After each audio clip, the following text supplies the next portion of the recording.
Welcome back, Astro listeners, to Star Lady Soul Reader Network. This is your host, Media Monk, and as always, we have our shining star of the Zodiac right on the other line. Are you there, Star Lady? Hello, Media Monk. And, of course, we all know you are the managing director for the network. Evolutionary Astrology Network provides the finest EA course to certify new astrologers. We still do a lot of that. We also create a bunch of forecasting webinars that we post on the website, put it in the Astro Library. We still have the EA course for sale, Segment 1 and Segment 2.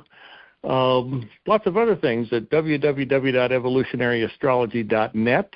Always call 1-605-348-5111 for questions or to schedule your private session time with Star Lady Kim Marie.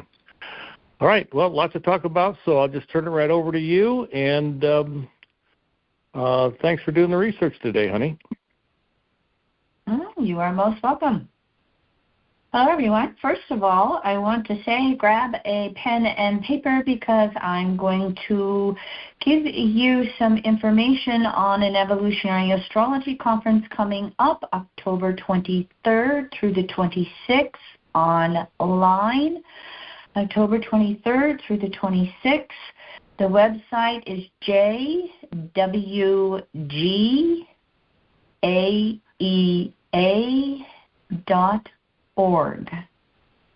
jwgaea.org.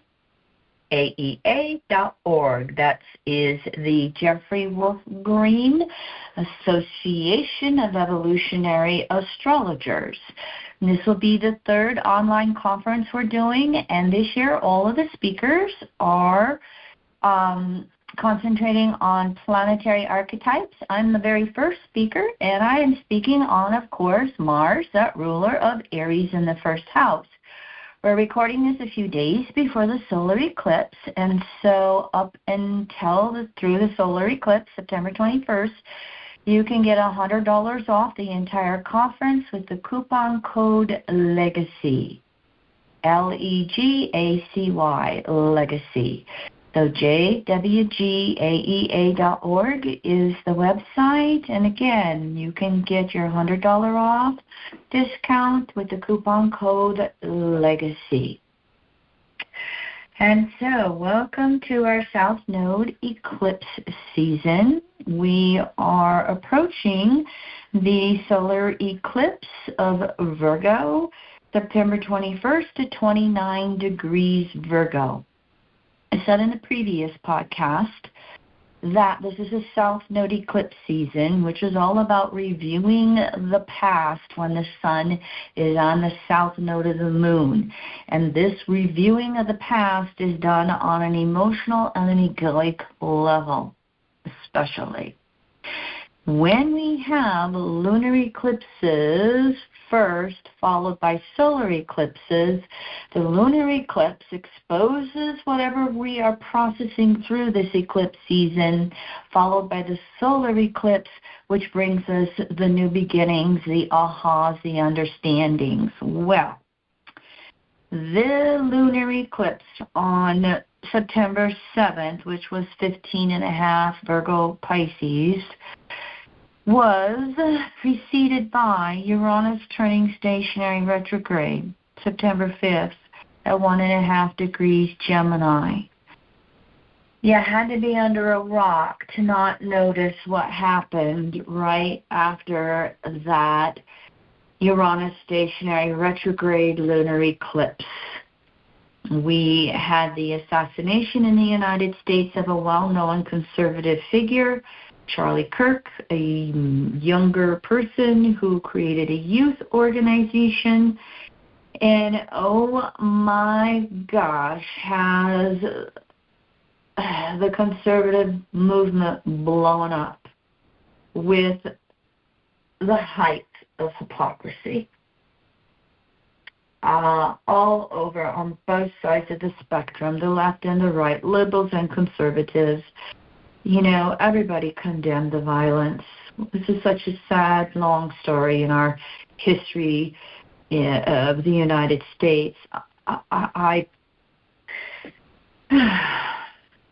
My heart goes out to everyone. I'm going to give you one fact, and then we're going to move on.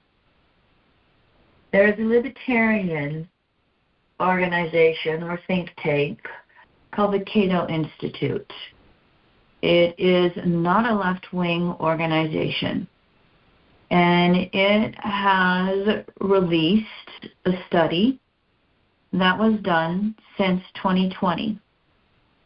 Since 2020, up until, let's say, 23, 24, the report that, or the news article from The Independent that I read didn't give how long it went, but since 2020, 54% of the people who have been killed by political violence have been killed by white-wing individuals. 22% since 2020 of people killed by political violence have been left-wing. So twice as much political violence that has resulted in death has been done by right-wing individuals. And we have the conservative movement saying the opposite. And again, this fact is coming from the Cato Institute. This is not a liberal organization. Probably knew that most of this violence was being done by right-wing wounded souls. I'll leave it at that for you to ponder. Again, there was our Uranus retrograde upsets, our shock and trauma. It's going to be interesting to see how we choose to go forward. So as we move into this solar eclipse, September 21st, at 29 degrees Virgo, are we going to take that new moon energy and initiate healing with both sides condemning violence? Or are we going to see those on one side of the picture go with the hypocrisy of their criticism, calling the kettle black, doing the Piscean North Node, deny and project it out there, when they're the ones that are the biggest perpetrators? This new moon solar eclipse could show us the epitome of the patriarchal distortions we have taking place on the planet right now. Do your best with this solar eclipse coming to do your own healing, to pray for peace on the planet in addition to the United States, to do your best to really speak truth to power. Virgo analyzes. Virgo searches for the facts.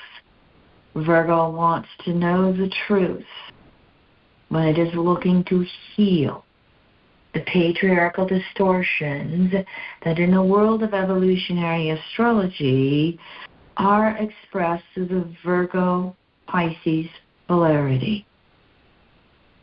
The day after that solar eclipse, September 21st, 29 Virgo, the day after that, on September 22nd, we have Mars going into Scorpio, September 22nd through November 4th. Mars in Scorpio, when it's distorted, can go towards the violence.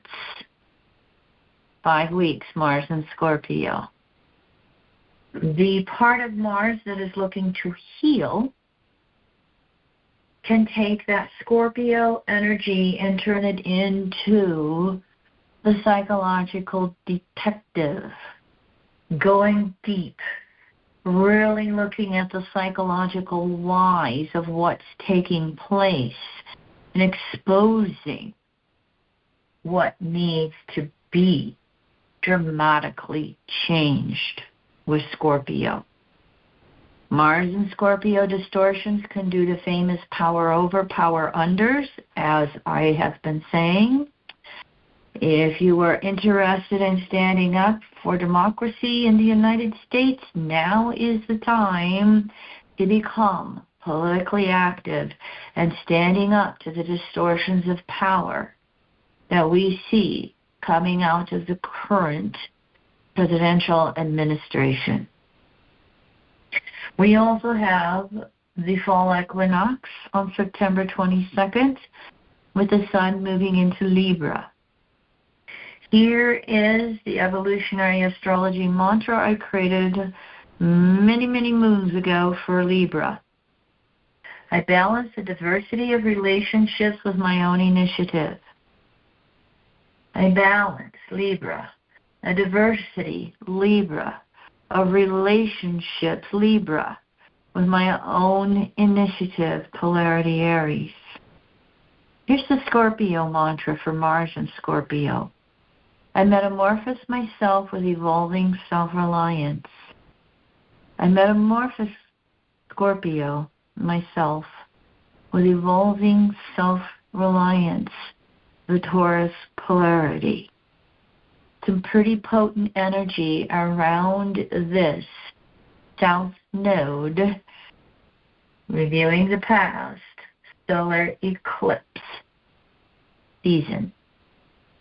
In the middle of that, this solar eclipse is actually making oppositions to Saturn retrograde at 28.5 degrees Pisces and Neptune retrograde at 1 degree Aries.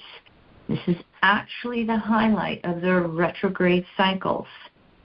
The Sun is going to oppose Saturn retrograde September 21st, just before that solar eclipse.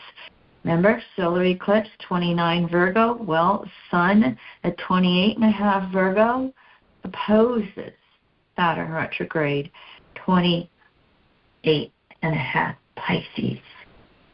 Aha moments here, because we have Saturn and Neptune retrograde on that north node in Pisces at 18-19 degrees Pisces, pulling it in.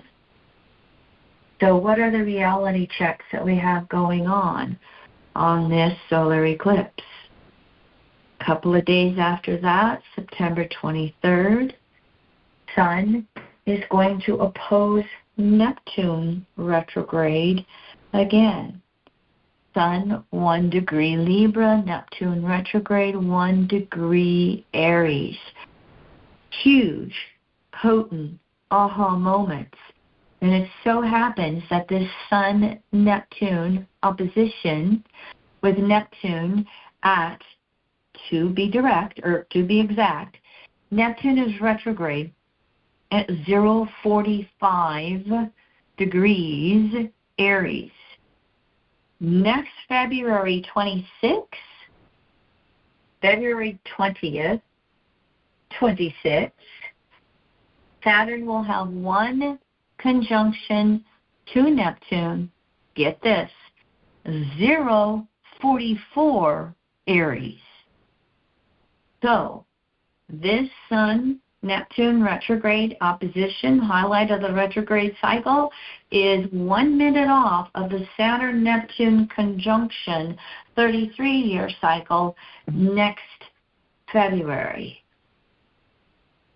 I don't know that we're going to see one and done with violence. I think there's going to be more. And I don't even want to say this, but I just feel like from my personal intuition, I must speak truth to power. I don't know that we will see a balancing of all of this, or enough of the masses saying enough is enough. until we see someone who is a major figure that would be a liberal assassinated. I sure hope I'm wrong. But I've been pondering this even before this eclipse season, going, who are going to be the major figures that are going to be taken out in order for us to really have some type of aha moments going on. And it may take someone, quote unquote, on the left to really reveal the hypocrisy of the right and their projections to the masses in the consensus world that don't pay attention. May I be so wrong. In the midst of this, the day after Sun opposition to Neptune, Sun makes a grand trine with Uranus and Pluto retrograde, and they're all within 1-2 degrees of the air signs. Uranus retrograde Gemini, Pluto retrograde Aquarius, Sun 1-2 degrees Libra. Here again, the duality of the air signs. We can just have the outright lies that are going on. How do we speak the truth just as loudly? How do we call out the hypocrisy of the lies? Here's the duality of the air sign, truth versus lies. That same time period, September 24th, Mars, finishing up Libra, moving into that early Scorpio. Mars is in the sign Pluto rules. Mars at 1.5 degrees Scorpio is going to make a last quarter square to Pluto stationary retrograde at 1.5 degrees Aquarius. Mars, the old co-ruler of Scorpio that Pluto now rules in the modern world. Mars, conscious desires. Pluto, the unconscious desires. Mars, last quarter square Pluto, crises in consciousness. What do we believe? And Mars, how are we going to act? When they are distorted, Mars and Pluto can be just as violent as Mars and Uranus as a planetary pair. Pray for peace, pray for peace, pray for peace. Pray for peace. Do the healthy Virgo of being as loving and gentle as you can with anybody else in your world, with everybody else in your world. Do your best to neutralize the energy. And I will tell you, even in my ton of Scorpio psychological understandings, I gotta take a lot of walks these days to calm myself down because my Scorpio energy wants to go bombastic. I have to take the deep breath. I have to find my meditative spot in the center. I have to have my dear sweet medium monk say, take a deep breath, Star Lady. Don't get caught up in it. Go outside and walk around. Go garden. Go pull some weeds and get that energy out. I got a lot of those pulled right now as we head into the end of the season. I'm having to do my best to take some deep breaths. Speak up to my conservative family members, and then walk away. All right. That's about all I have to say. Pluto's going to turn stationary direct mid-October, October 13th at 1:22 Aquarius. It has that square to Mars at 1:27 Aquarius, and on the solar eclipse, it's 1:29 Aquarius. So Pluto is slowing down so much, it is literally standing stationary direct the end of September, the beginning, most of October. Deep, deep soul awareness coming through. Can we use that Aquarian objectivity? My words for Pluto and Aquarius are detach, objectify, innovate, liberate, innovate. Detach from the immediacy of the situation. Objectify it as much as possible. Liberate, break free from whatever you are being asked to let go of, and then fill that space up with new truth, new understanding, new mental constructs. Innovate a path forward. Be an Aquarian leader for yourself and for others, however it is yours to do. Okay. Take a deep breath. Take a deep breath. Find yourself in nature as best as you can. Be at peace. Thank you, Star Lady. Thank you for that prayer. We all have to be able to have our discourse and our conversations peacefully and calmly and assertively, and therein lies the rub. So, we just need to focus on joy and passion and our peaceful discourse. All right, so one more time, JWOOF G. I'm so used to saying that. JWGAEA.org. $100 off the whole conference with the coupon code Legacy through that solar eclipse over the next few days. Thanks for listening, everyone.